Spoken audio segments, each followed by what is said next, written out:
this song to show that all the great rivers that come to this country, we have melded together and formed the people of Trinidad and Tobago. I call the song the Ganges and the Nile.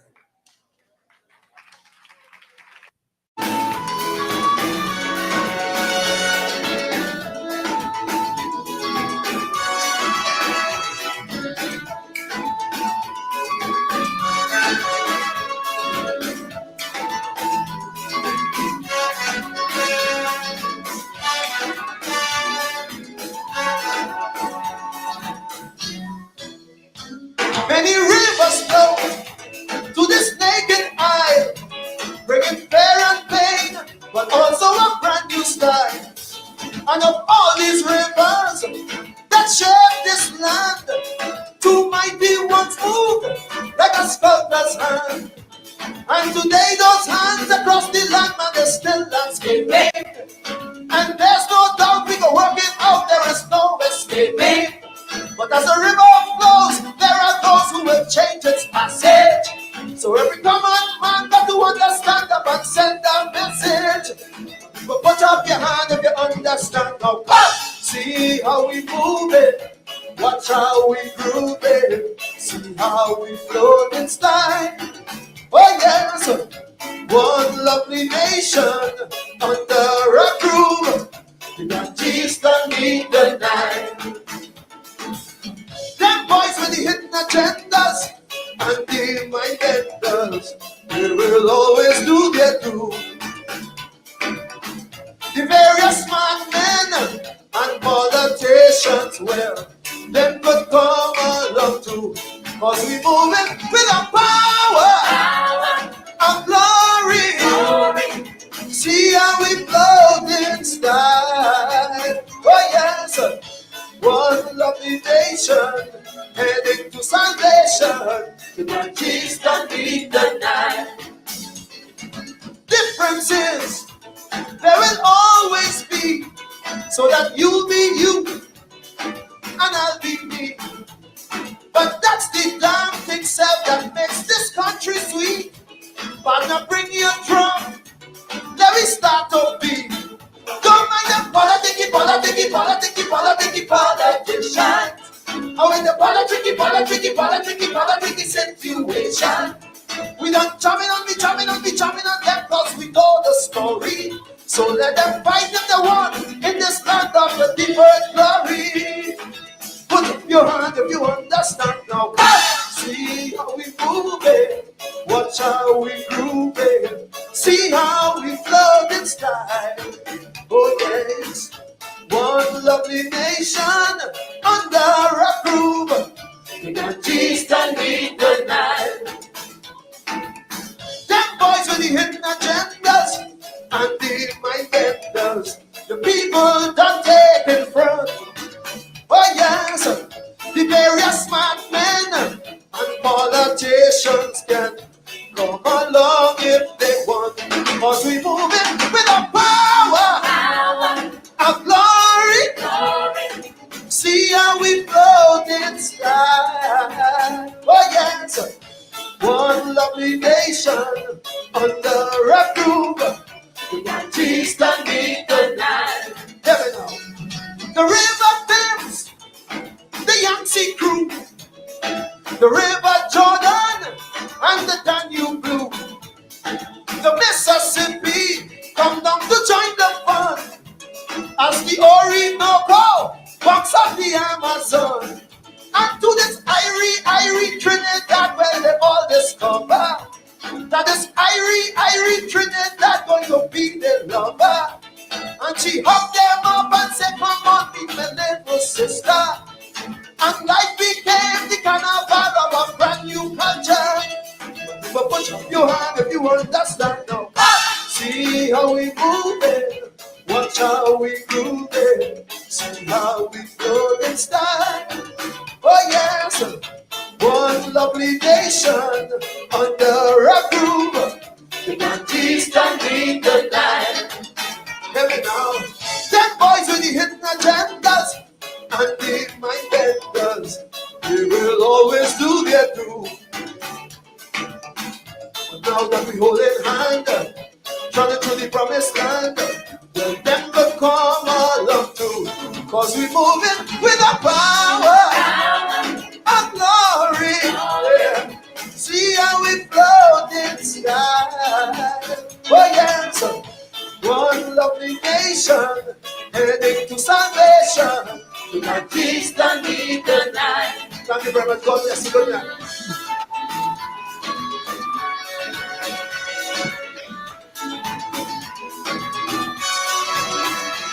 Reverend Michael Rudder. They can't please everybody. Huh? Hey, Reverend Rudder.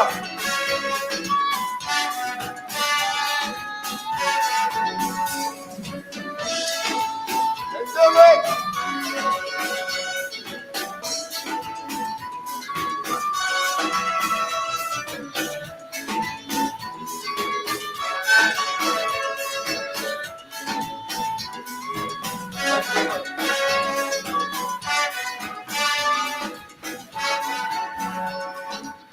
Thank you very much.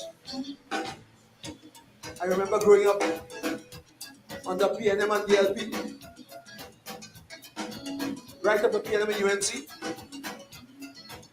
and these boys can't solve out the problem yet. They can't solve out the problem yet.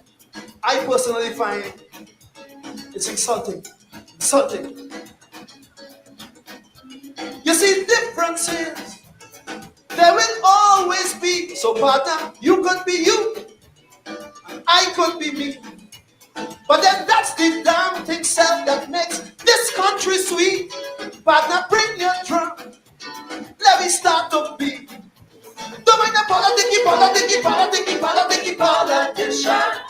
I mean the politicky situation. That's why we jamming on them, cause we know the story. So let them fight if they want in the stand of the people glory. Oh yeah.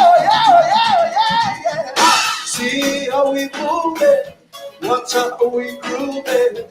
See how we float in style. One lovely nation under a groove. We got east and the night.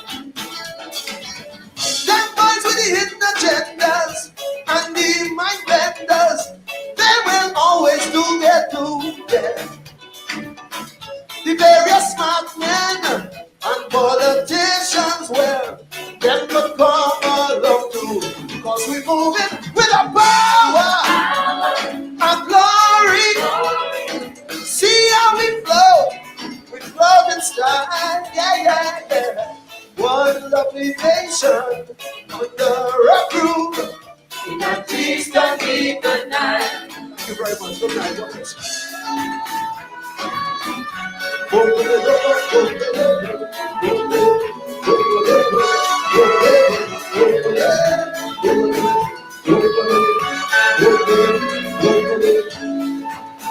What a nice.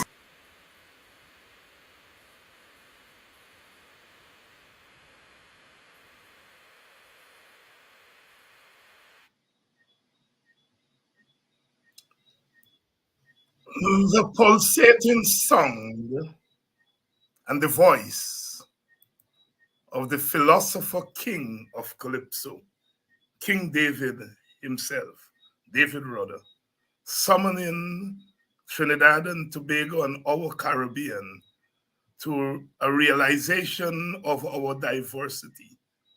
One lovely country under the sun, the Ganges, India, meets the Nile, Africa, and the Mississippi could come too, the diaspora, and the Orinoco and the Amazon, our native people, rubbing up together in this thing called Guyana, called the Caribbean.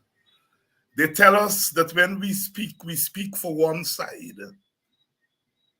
But you can be you, and I can be me. That's what is so sweet about our Guyanese and Caribbean civilization.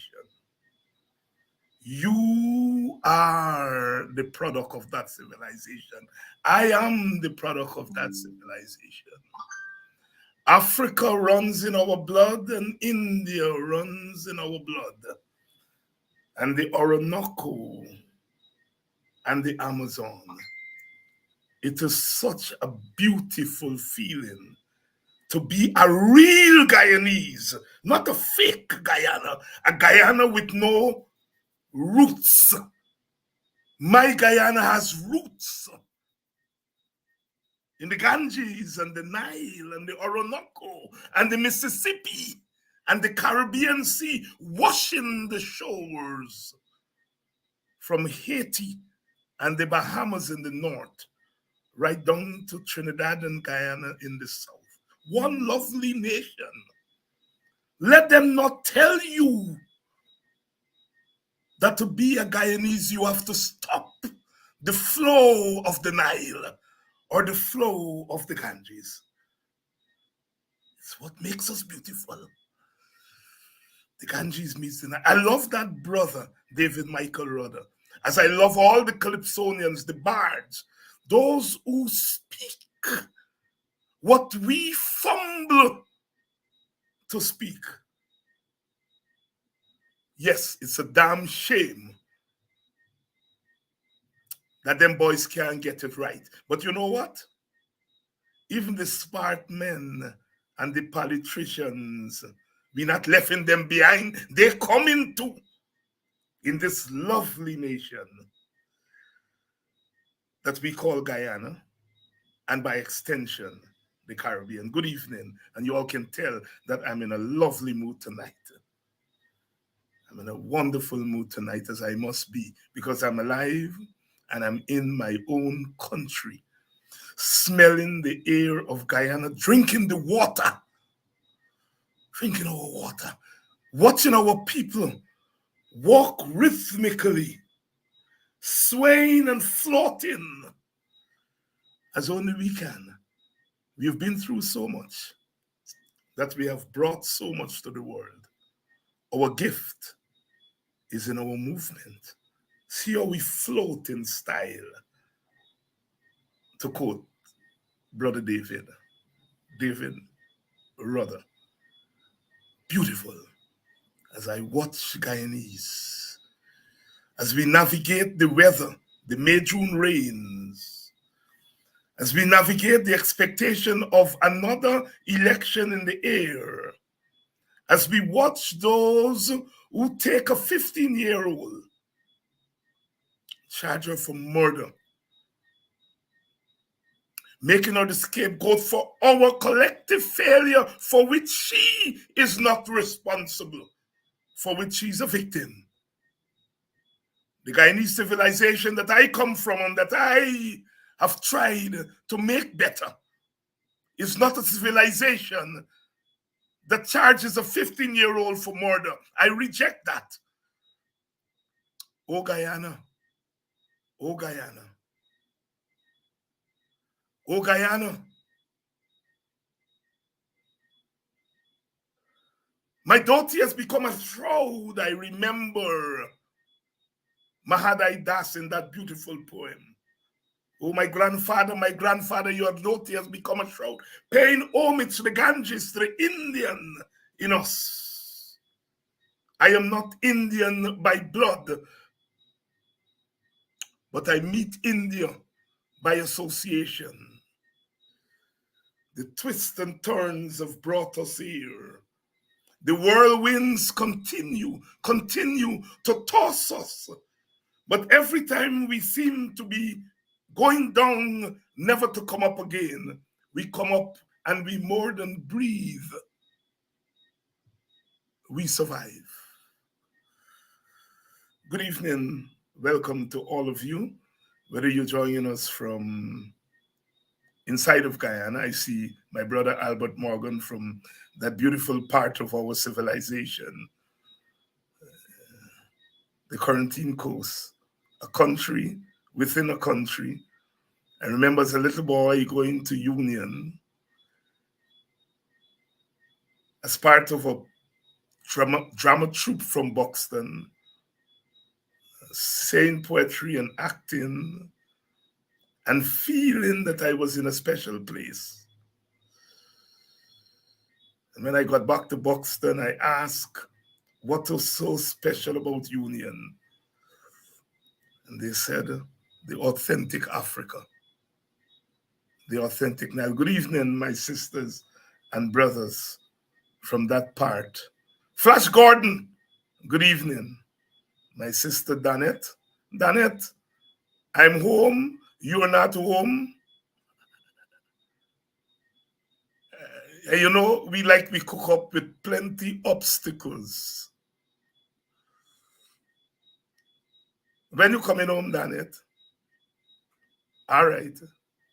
All right. We waiting. We waiting. Danette is a lady when you tell she the cook up is for midnight. All year's night she is cook up for we. The cook up is for midnight. Danette does done she cook up 6 o'clock and deliver. She don't be late with a cook up at all.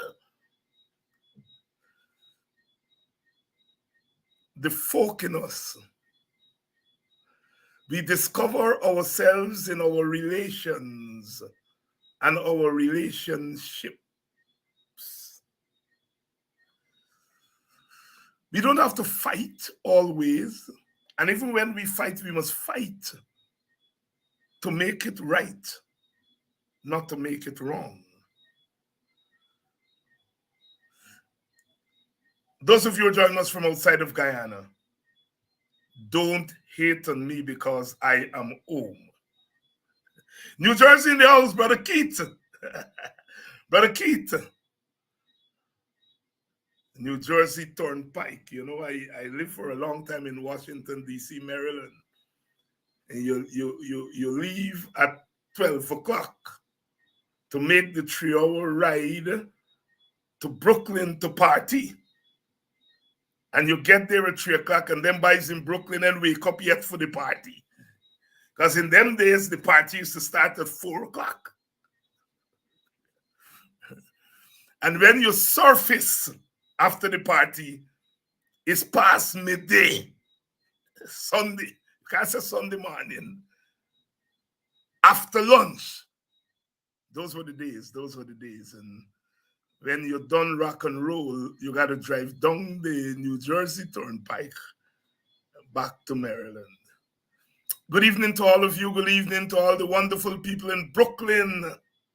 How about my peeps in Washington, D.C., Maryland?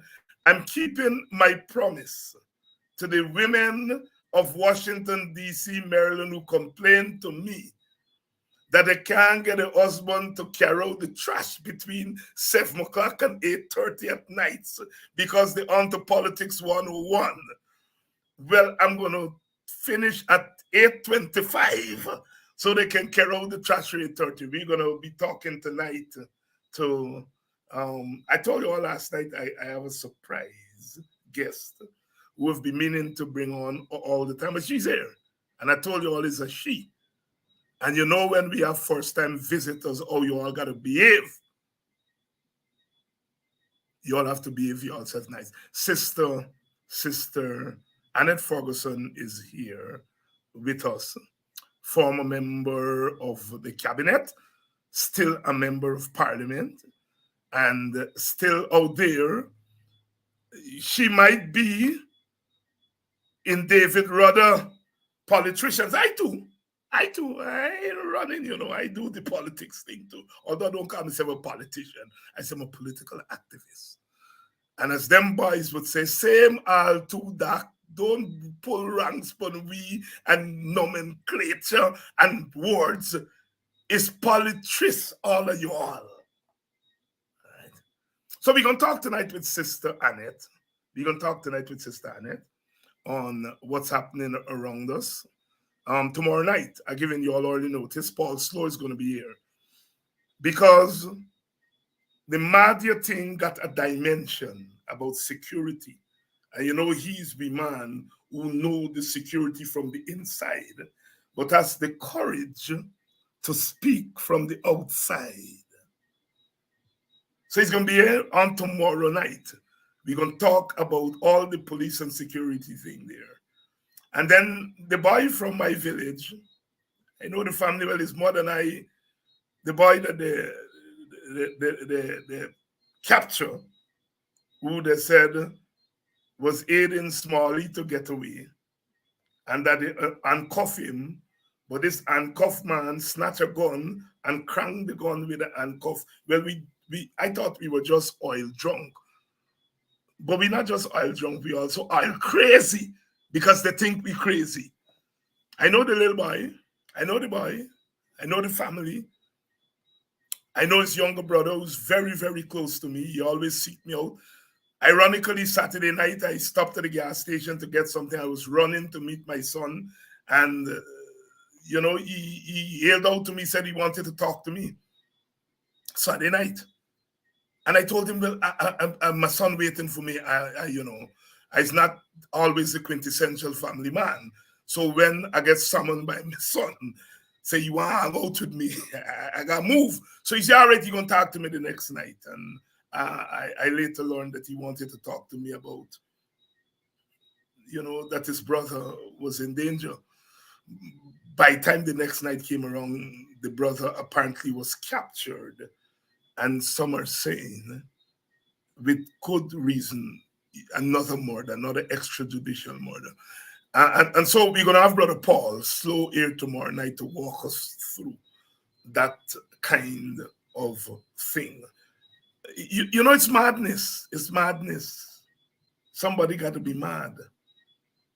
And when you got mad people at the top, that is pass the madness down to us at the bottom. Good evening. And we're ready. We're ready to talk tonight, as we always do. We don't, as they say, divide Guyana. The Ganges meets the Nile on a program like this. Because we are Guyana. We are Guyana too. We are Guyana. Good evening, Sister Annette Ferguson. Sister Annette? Good Yes, evening. a pleasant evening to you, Brother David Hines. Are you hearing me? Yes, I'm hearing you clearly now. You get it right there Okay, now? a pleasant evening to you. And well, yes, I'm hearing you. I just want to ensure that you're hearing me. Yes, I am. Good. Okay, thank Annette, you. A I know pleasant you're a church evening lady. to you. I know you're a church. I know you're a church lady. I know you're a church lady. So before anything, Yes. I want you to put some blessings on us tonight because we really need God. I always say when people ask me, well, Doc, you're old time Marxist, and politics and religion. Why I say, don't ask me if I believe in God. I know God believe in me because from a little shocktail boy at Bottom Amen. Station in Buxton, running around with Danette and Denise and all the rest of them, hey, to where I am now, God got to love me, to lift me, and put me not Amen. necessarily to the mountaintop, but Mhm, within reach of the mountaintop. Talk to me, Annette. mhm. Well, even before I talk to you, allow me this opportunity to thank you for having me on your program once again. And let me say a pleasant You're breaking. good night and are listening to us here at home or far apart. I'm breaking. You're hearing me better? Well, you're better now. You're better now. Okay, perhaps the internet is in and out. I don't know what Yeah. is Uh-huh. happening. But that being said, Brother Hines, I just want to I didn't get your first question clear because it you were muzzled. So can you I repeat was your saying that I first know you're a statement? church lady and I want you to visit the ancestors spiritually in us tonight. Okay. I hear you. Well, Brother Heinz, indeed, I'm a believer, and a number of things are happening in our country. And truth be told, just yesterday I was at a church conference, and at the conference, you have the local pastors stating that something is amiss in this nation.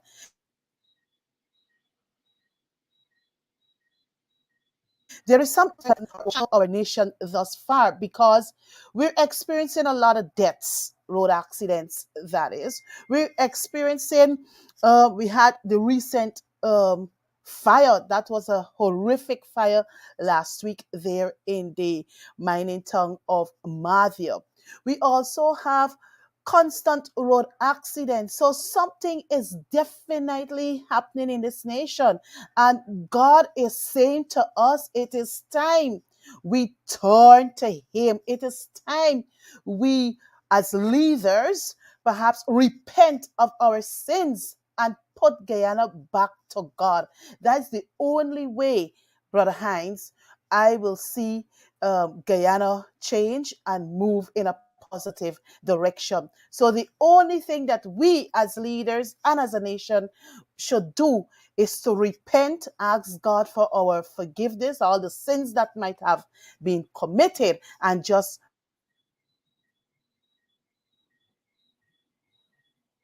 resubmit. So this nation belongs to Him. And To by him. right, when He raises up governments, He doesn't raise up governments to be oppressive. He hasn't raised up governments to be to discriminate. He hasn't raised up governments to victimize others. He raised up a government because he believed that that government must execute fairness. That government must execute justice. That government must have peace upon God's earth.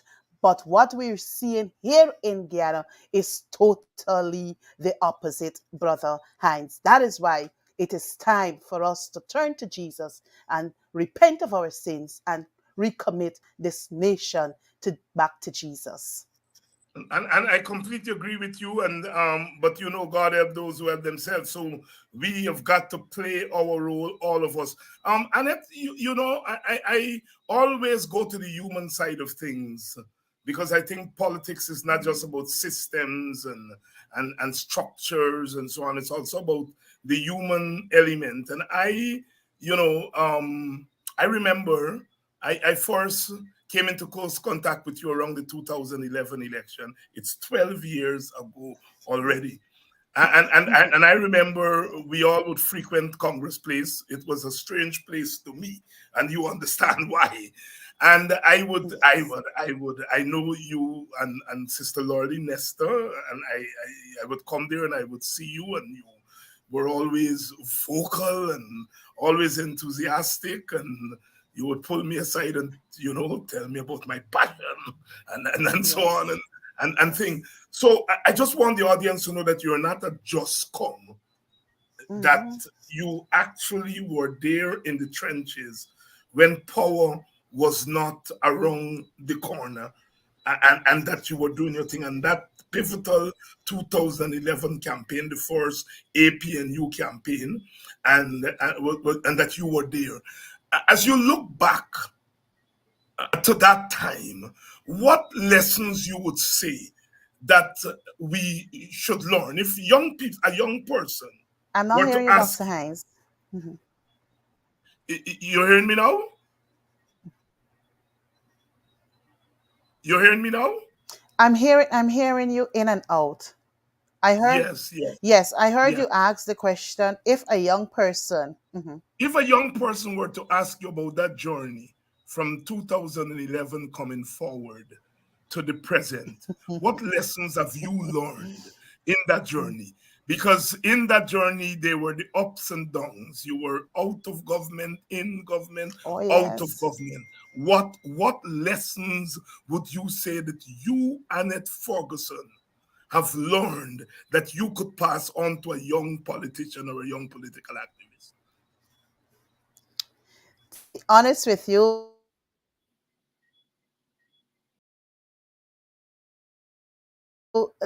Dr. Hines stood out for me. You must be able to share both the positives and the negatives. One is that for the negative, um, we were in opposition, and I believe at that time we were able to hold the then PPPC government accountable. We were very vocal being out there. We had protests calling on many actions that the government had failed to take. We were able to demonstrate that this is what needed to be done, and it was done. On the positive side, is that while in opposition, we advocated for local government elections, something that Guyanese never seen in 20 years. I've never voted in any local government elections until 2016 and 2018. And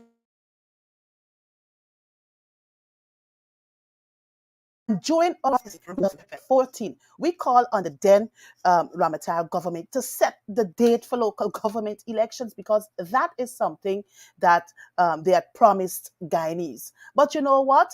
It didn't happen. So what they did is that the parliament was prorogued and we went to an early elections. While in politics, I have seen, the positive side and the negative sides of people, which I wouldn't want to really elaborate here. But as a politician, being in politics for over 10 years, any new person coming into politics, look, I will say to them, once you have a focus, once your mission is to help the ordinary people, you must have a passion for people. You must have a love for people. So once that is what you have, I believe you can make a positive contribution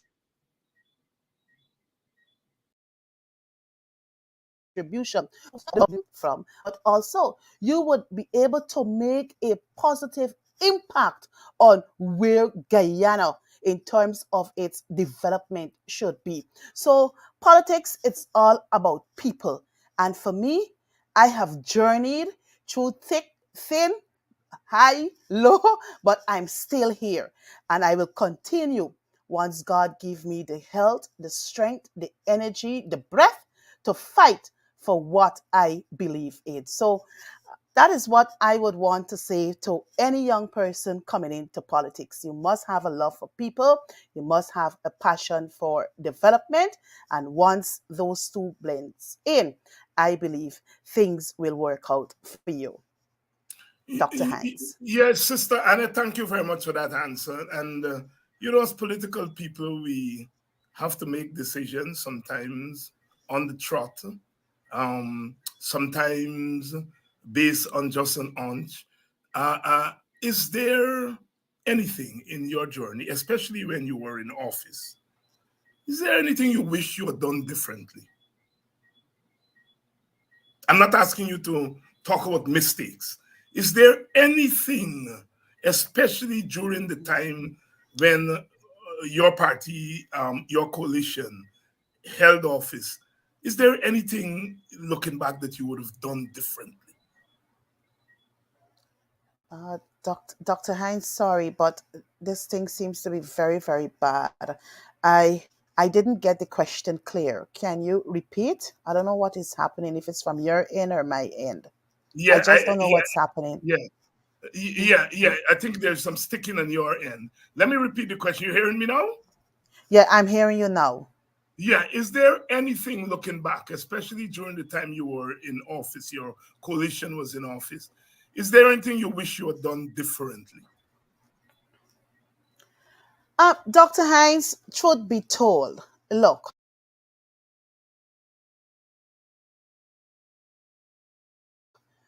the APNU AFC coalition government took office from a 23-year-old government.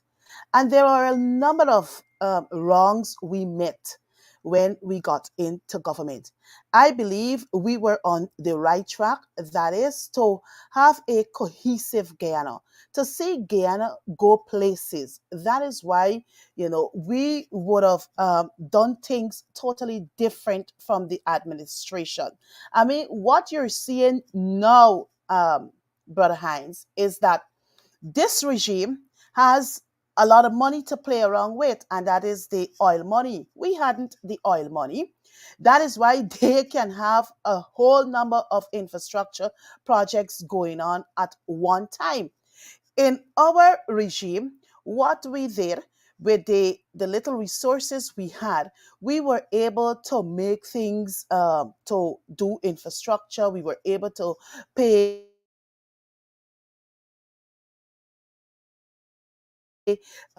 improve the education sector, the health sector. So looking back, looking back to when we were in government to now, I believe it's like two extremes, Dr. Hines. Why am I saying this? Is that one, the coalition tried to follow the laws of the land.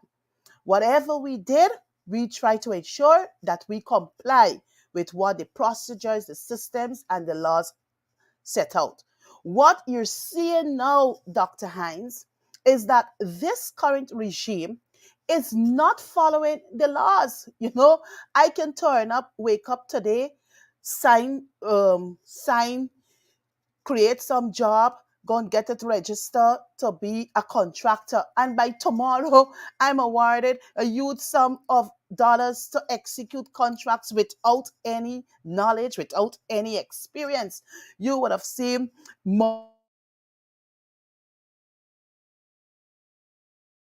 monies being spent with no transparency. So when you look at the two governments, this particular PPPC regime is far way off from any good governance. I believe the coalition had a good plan in place. Yes, though our supporters have been beaten up on us that we haven't done anything, that is not so, Dr. Hines. Right, right, right. And We have done a I get that. But Annette, you were in charge of a very important sector. You were partly in charge of a very important Mhm, sector, the housing sector. And what I'm asking mhm. you, not about the coalition, I'm asking about you as a Oh, political actor. Is mhm, there anything that you thought you know in looking back as Minister of Housing? Is there mhm. anything that you might have done differently if looking back? Dr. Hines,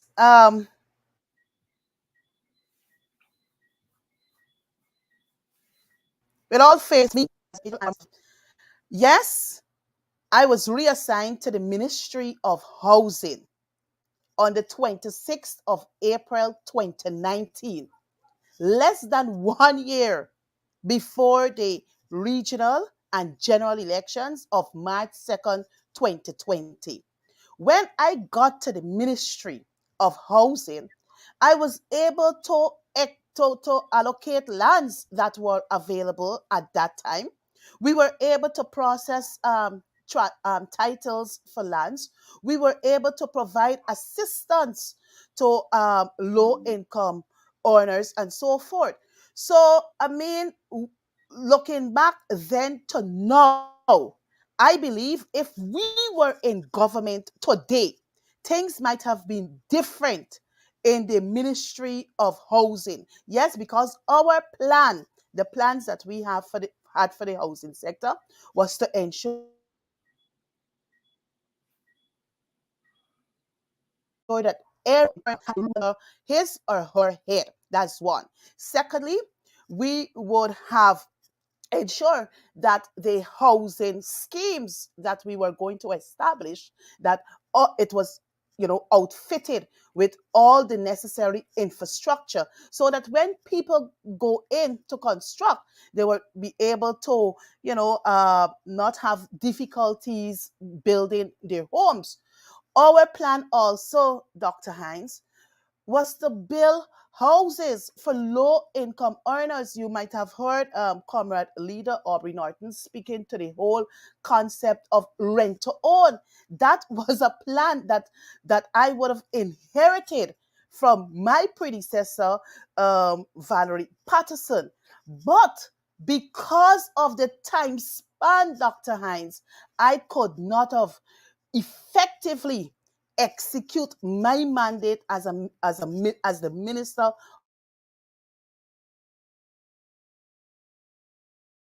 of how we want it. Secondly, we hadn't the full resources to execute because it was an election year we were heading into. So certain things could not have been done the way I wanted it to be done. And mind you, Dr. Hines, we also had the no confidence motion that was tabled against us. That too had a negative impact on us. The things that we should have done, we could not, because we could have only gone this far as a government, because the court would have made it clear that you cannot operate as a normal government. So things had to, minimize a bit. But I believe that once we had returned after the March 2nd, 2020 elections, things would have been different, Mm. Brother Hines. Yeah, Because because if let's I'm if go, mhm. go ahead. You go ahead. Yeah, because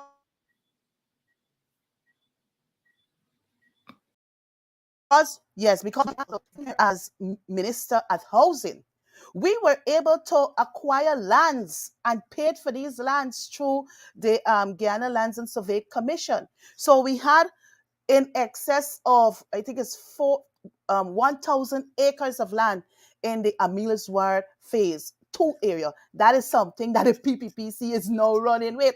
We would have paid over $20 million to Lands and Survey for the survey to be done. If we went back into government, Dr. Hines, we would have had the cadastral plan done, we would have had it parceled out, and persons would have gotten their lands. We also paid for lands in Letem through the Guyana Lands and Survey Commission. That too was a plan we had on stream. But as I said before, Dr. Hines, because of an elections and also the no confidence motion, it caused us to it limit. Let's fast forward, Sister Ferguson. Mhm. You are a member of parliament now, Yes. but you're a member of parliament in a parliament that has been decotted by Mhm. the PPP, a parliament that has been rendered almost toothless by the PPP. The our system assumes that there would be space in the parliament for the opposition to express itself and to play some role in Mhm. overseeing the executive. All of that has been taken away. And the supporters of the opposition are very dismissive of the parliament. They are constantly being very critical of parliamentarians. And talk to us about what it means to be a parliamentarian in a parliament that really has no political space to make any positive contribution to the country.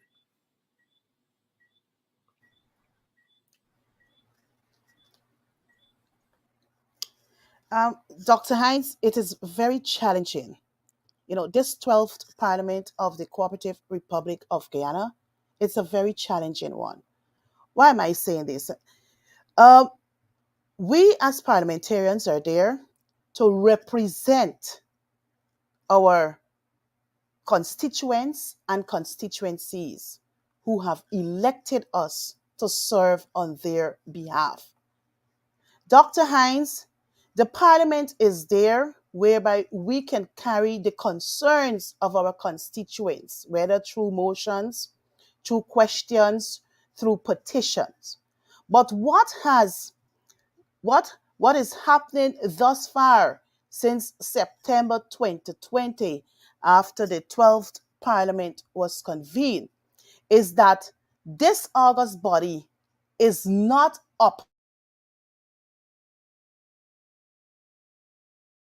And if I'm to parallel this with previous parliaments, because I served in the 11th Parliament and I also served in the 10th Parliament. And Dr. Hines, in the 11th Parliament, well, we were the government. And the speaker was not a politician, he was not a member of a political party. and I'm referring to Dr. Bartlett Scotland. And, Bartlett Scotland acted fairly and just whenever the People's Progressive Party Civic had their issues. He didn't show any biasness, or he wasn't one who, take a side, right? In the 10th Parliament, we were in opposition, and the speaker then was brother, what's his name again? Ralph Ramkoran. Raphael. Raphael The Trotman. Raphael parliamentary Trotman. majority, yeah. Though we had the parliamentary majority, again, Mr. Trotman did not show any degree of biasness towards the then government.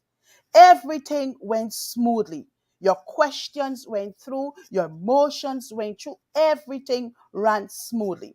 What is happening now, Brother Hines? One, we don't have the parliamentary sectorial committees. They're not meeting the way they ought to meet. Secondly, we have issues with the Public Accounts Committee. The Public Accounts Committee is a committee that is expected to meet every Monday. Day before yesterday, that committee did not meet. Last week, that committee did not meet because the government moved a motion using their slim majority in the National Assembly to say they must have government ministers present there, right? So what you find happening now, Dr. Hines, in this 12th Parliament, questions put by us as members of Parliament, they're either amended, they're either rejected, motions put, they're either degutted, and all sorts of things. And when you bring these matters, these issues to the attention of the Speaker, he's not being fair at all to us. He is not being fair at all to us. But you know what, Brother Hines? I know it is a very difficult time in our nation and in the National Assembly. But as representatives in the opposition, we still have a mandate. We still have to deliver for our people. And in so doing, we would keep our constituents abreast as to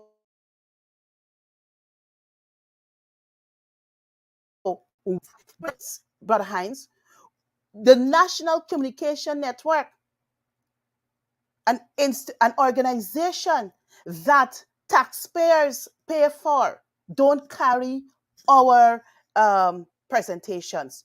That unit don't carry questions or concerns we raise. So, it, as I said, it's very challenging, but we have our mandate to execute, and we remain committed to the cause, and we will continue to expose and to highlight the failures of this People's Progressive Party Civic. So, Dr. Hines, the 12th Parliament is indeed a challenging one for us in the opposition.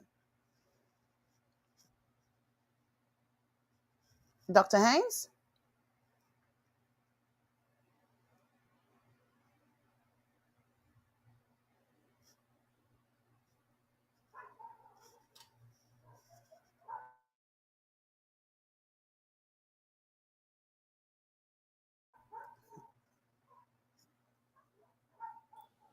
Okay, Hello? we got ourselves in a tangle there. I Yes. muted myself. Yeah. So, Annette, so if you are that challenged in the parliament, Mm-hmm. don't you think that the traditional role of the opposition parliamentarian should change from more than just expose, um, but to use the parliament in different ways? I'm just thinking aloud here. Should Mm-hmm. there not be, Mm-hmm. if you are blocked from playing your traditional role, rather than sit there and just go through the motions, should the parliamentarian today not play a different role? Reflect on that. Well, well, well, Doc, you will agree with me if I don't know if you're aware,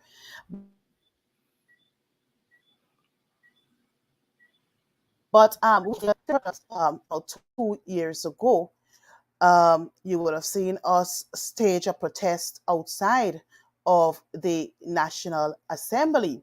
So that is one action we took. You would have seen in the National Assembly in 2021 with regard to the Natural Resource Fund bill, we also took actions in the assembly against the government because we felt that a bill of that importance did not get a full consultation where you get the private sector, you get interesting bodies to come on board and give their presentation or make their contributions, right? So for me, I believe yes, if you're to ask me if something, probably rigid should be done, I believe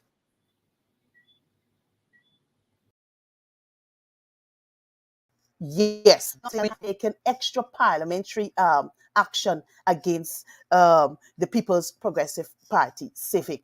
Um, as a parliamentarian, you would also recognize, Brother Hines, that we call on GCOM to clean the list, to clean the list. So we have been out on the ground, you know, advocating that the list be clean. We have been on the ground advocating for biometrics, and even in the National Assembly, we have been calling for these things to be done.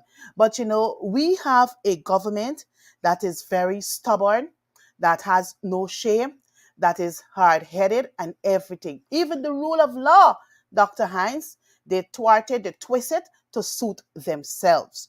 But yes, I believe more should be done to hold this government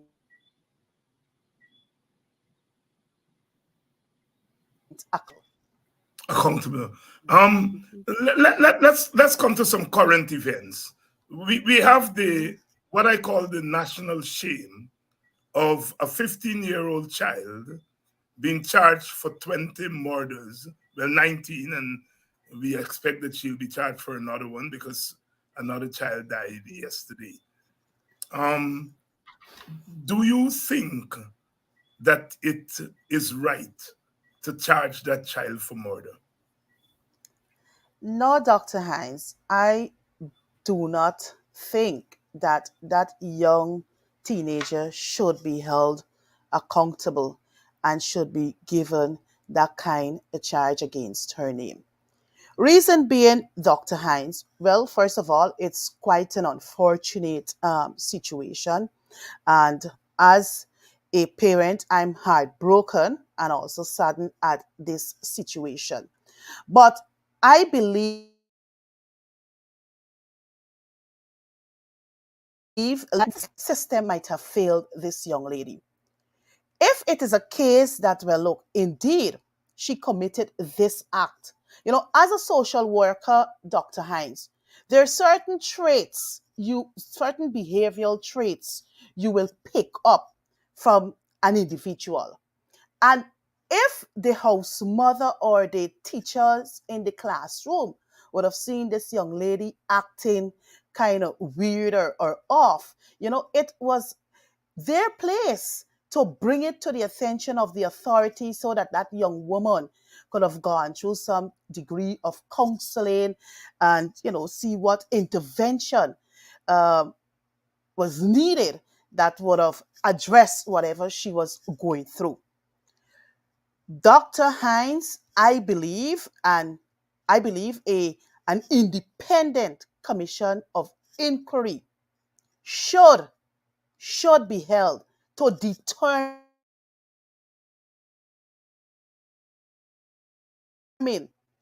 what would have caused the fire. Right? So once you get an independent commission of inquiry I think, it might show us things differently. And to drag that young lady before the court, and I'm also hearing, and I've read, that the police, they're still conducting an investigation. So how can you bring one before the court so fastly without completing a thorough investigation? So you have all the evidence before the court, so that they can make whatever preliminaries they have to. So I believe, Dr. Hines, that that 15-year-old needs immediate intervention. Putting her, whether in the juvenile holding area, would not solve the problem. Even even though she was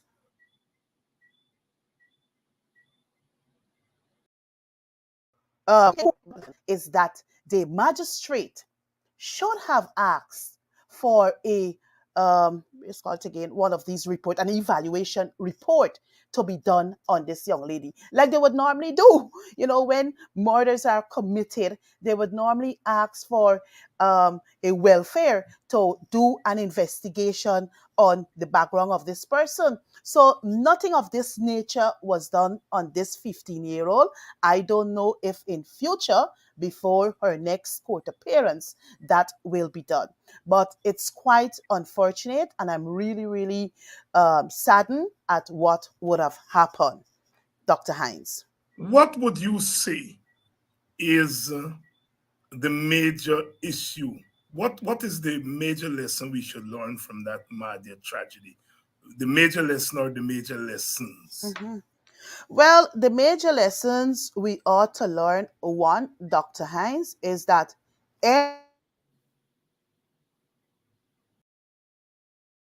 any building um, must have outfitted in it all the necessary things, whether exit, exit, exit out, whether the installation of fire features such as alarms, fire extinguisher, and thirdly, Dr. Hines, I believe there must be continuous inspection where these dormitories are concerned. Also, I mean, you cannot have in excess of 50 young ladies, all different ages, in one flat building, and you just have one adult to 50 young ladies. It's unacceptable. So for me, I think the government needs to work hand in hand with whether the community, and also you should have cooperations, because I can tell you this: when I was the minister of government at the Ministry of Public Infrastructure, we had a policy, Dr. Hines, that any any and every government building, whether dormitories, whether schools, whether for offices, the Ministry of Public Infrastructure must play an integral part. Have inspections done, ensure that, well, look, um, you have the necessary building codes are followed, and all manner of thing. Because what you're having now, Dr. Hines, and in most of these outlying areas, is that the government approves of money, buildings are being constructed, and the ministries that ought to play their role, whether fire, whether police, whether the Ministry of Public Infrastructure, whether local government, whether the region, apparently, they're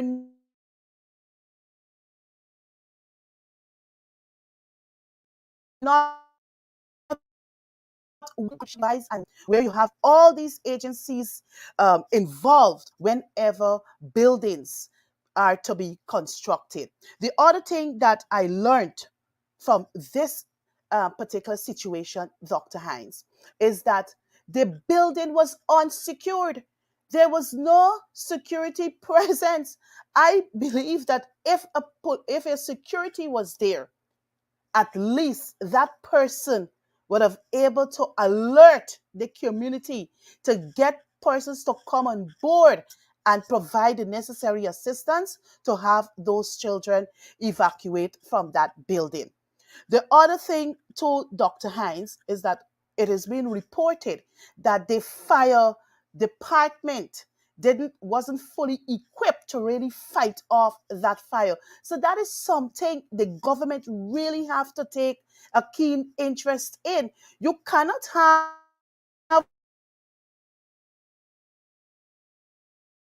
the Guyana Fire Service presence in that community.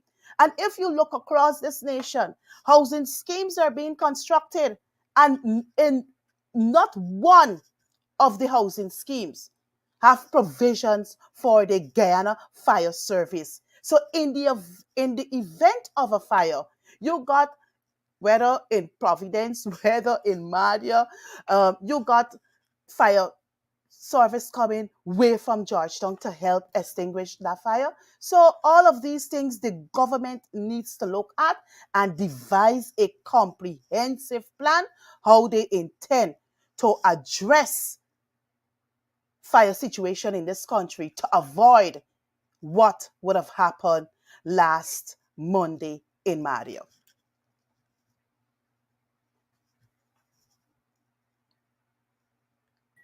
Dr. Haynes? Yes, I'm here. I'm here. I'm here. Mhm. I'm Yes. here.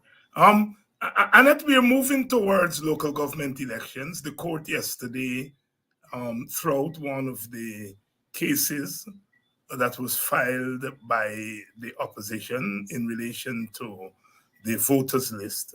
And I think that was expected, since the court has made it very clear that it's not their business to clean up the voters list. There's another case as regards to boundaries, that the Minister of Local Government had gerrymandered the boundaries. And then when it was pointed out that he did not have the power to do so, GCOM basically adopted the gerrymandered boundaries. And that case is before the court. But have to assume that we are going to elections. The PPP has said that it is mounting a strong challenge in areas that are considered to be the stronghold of the PNC slash APNU. And many people think that the PNC APNU is on the back foot. Is that so? As someone who I assume is on the ground campaigning, how does it look for the APNU PNC?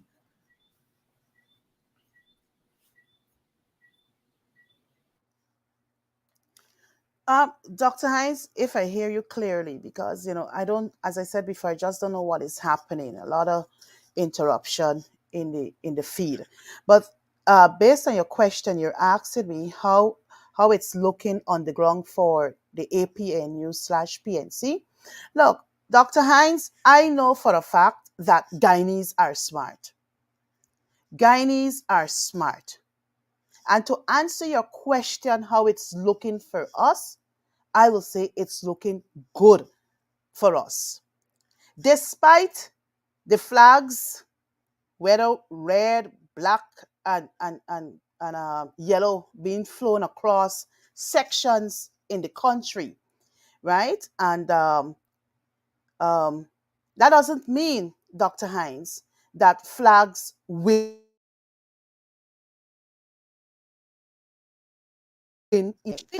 That's one. Our activists, the groups are very the groups are very busy on the ground. Even the candidates, the prospective candidates, they too are meeting, knocking on doors, and people are responding to us in a positive way. A classic example, I was in Denamstel on Monday, and I can tell you, every corner, every street, every home we visited, every man, woman, young boy, young girl we met along the way, they have given us positive feedback. They said that, well, look, their vote can't go anyway. It's one way, and their village is not for sale. On Sunday, we were in Kurukururu, and I can tell you the feedback is awesome. You understand me? The people are focused who with them local government elections. The people saw which government would have improved, whether the infrastructure had the drains cleared, had the streets done, had lights installed, had the playgrounds cleared, the community center done, and also the cemetery in those communities done. Here in Georgetown, we have 15 constituencies. And I can tell you, Dr. Hines, I have been working in constituency 13, that is East West Rumville, Ling Avenue, Towler Dam. And I can tell you the feedback that we have been receiving on the ground is a positive one. So despite, whether we have crossovers from us to the People's Progressive Party Civic, I don't believe that those crossovers can really have any positive impact on their constituency. Smart Guyanese know exactly who they will be voting for come June 12th, 2023. And you mentioned the people who've crossed over, a few high profile people from the PNC slash APNU have defected to the PPP. And you were saying that this has had little effect on the people on the ground. But as a party member, why are you seeing these defections? I mean, you're not seeing people coming from the PPP over to the APNU. You're seeing the defection, a one-way defection. What's going on? Well, Dr. Hines, I can only say perhaps, well, even before I say that, I believe can those persons themselves would be able to provide you with the response you're looking for as to the reason for their deflection. But what I and how the People's Progressive Party Civic is doling out this money in an unaccountable and a non-transparent way. I think that is what is catching the eyes of many people. Because I can tell you this, while in while in Denamstel on Monday, the people said that Irfan Ali was there over the weekend. One woman who taught him at whether nursery school or primary school, when she went to greet him and said to him who she be, she was given an envelope, a white envelope with 20,000 Guyana dollars in it. I was in East yesterday, Dr. Hines, and I can tell you, the person who was once the counselor for the APNU AFC, she's now with the People's Progressive Party Civic. And the people will tell you straight, she's knocking on doors. And the people know for a fact that the only thing that would have attracted these people to the People's Progressive Party Civic, one, is the money that they can get. Two, perhaps they were promised contracts and other things. And I can go this far, Dr. Hines. Sometimes confession is good for the soul.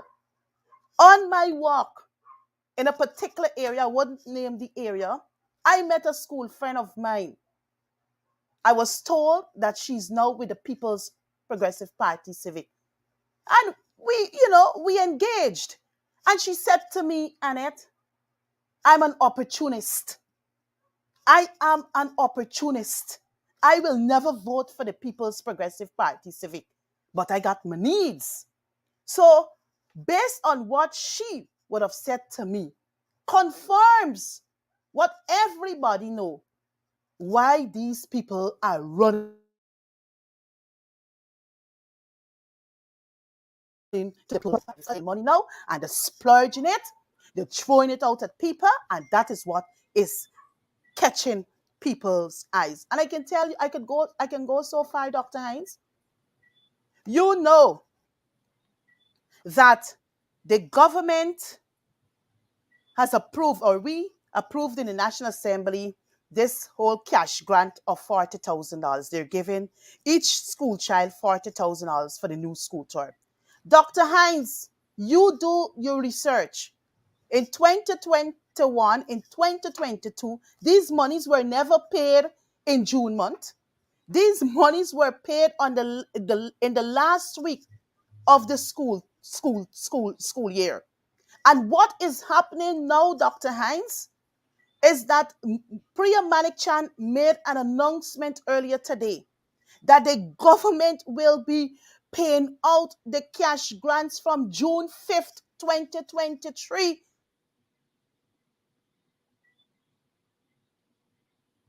So they're throwing monies at people. So come June the 12th, they can get those persons to support them at the polls. But as I said before, Dr. Hines, Guyanese are smart and they will not sell themselves cheaply for a 40,000, 80,000, or 120,000 if they got three children, Dr. Hines.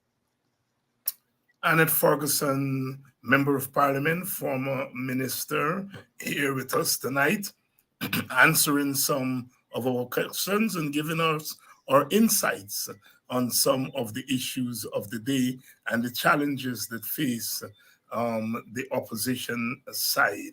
She's optimistic that in the strongholds of the opposition that they would prevail at the local government election despite the PPP's tactics of trying to buy votes.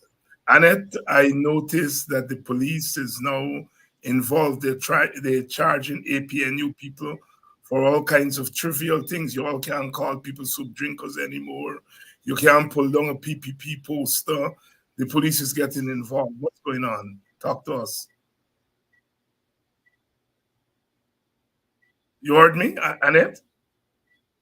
Yeah, Doc, I lost you there. You mind repeating the question? Yes, I was saying I noticed the police is getting involved in the campaign, charging APNU people with trivial things like, calling people soup drinkers or house Mm-hmm. slaves. The police is intervening. You can't pull down a PPP poster. Yeah, Well, yes, yeah. Dr. Hines, it is clear as day that the People's Progressive Party Civic has full control, full domination, whether in the Guyana Police Force, in the Guyana Defense Force, in other institutions, because by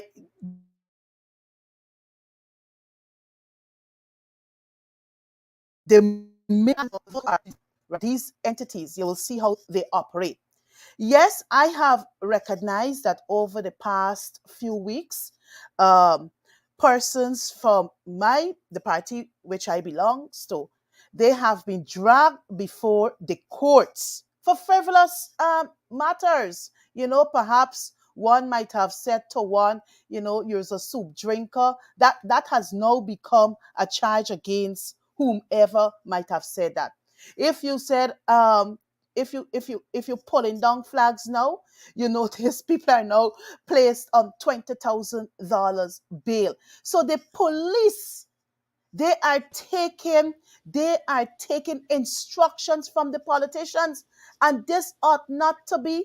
No way in our laws, electoral laws, speak about whether you're pulling down a party paraphernalia, you will be charged at X amount of money or place laws speak to the issue. If you, David Hines, call me Annette Ferguson a soup drinker because I am now with X political party, no, where in the laws speak to these matters? So it clearly showed that the People's Progressive Party, they're running scared. So in order to scare people off, they're using this tactics that once you say X about Y, or once you do so, this is what is going to come your way.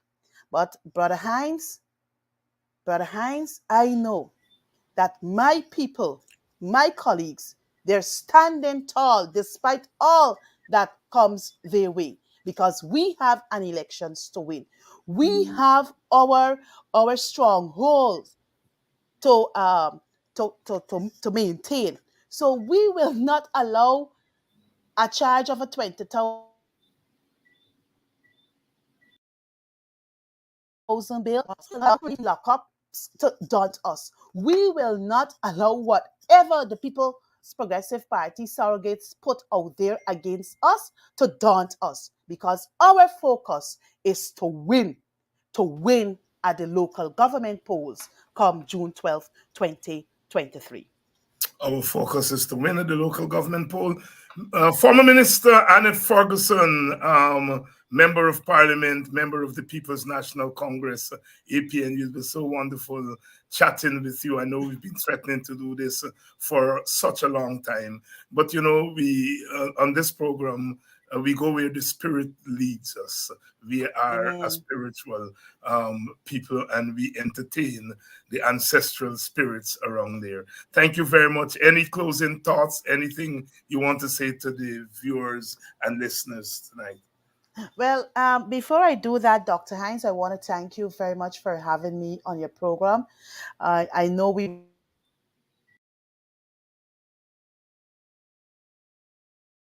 were in and out of the evening, but I guess we were able to get some of our points over clear to our people.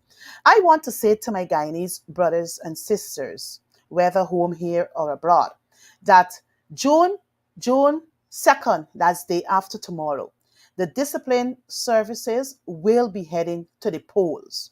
And I want to encourage you to encourage them to vote right. And the only right way is to vote APNU on that ballot. So you have to do it upstairs and downstairs. Come June the 12th, 2023, despite the People's Progressive Party tagline, making Georgetown um, making Georgetown new again, something to that effect is their tagline. Look, we had 23 years of this regime prior to May 2015, and we would have seen what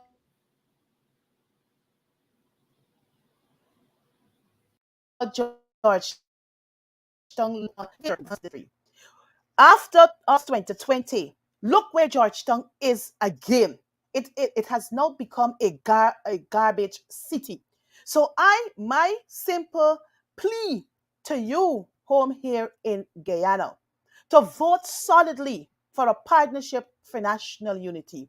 It is this body that brought back local government elections in 2016 and 2018, when the People's Progressive Party Civic would have deprived us from heading to the local government polls to have us vote for those who can and manage our constituencies, rather than giving us elect or allowing us to elect our people. They gave us IMCs, 38 IMCs in 6 years. Same to you. June the 12th, don't make that mistake. Don't make that mistake to vote PPPC. I am saying to you, vote APNU, because we have a plan to ensure that Georgetown, Georgetown becomes the garden city and not the garbage city. My last call to you: do not surrender your ID cards. Do not allow them to say to you when you get into the polling station there and you cast your ballot, you must take out your photo showing that you voted for PPPC. That is a crime by itself. So I'm saying to you, your vote is important. So do not waste it. Do not sell your vote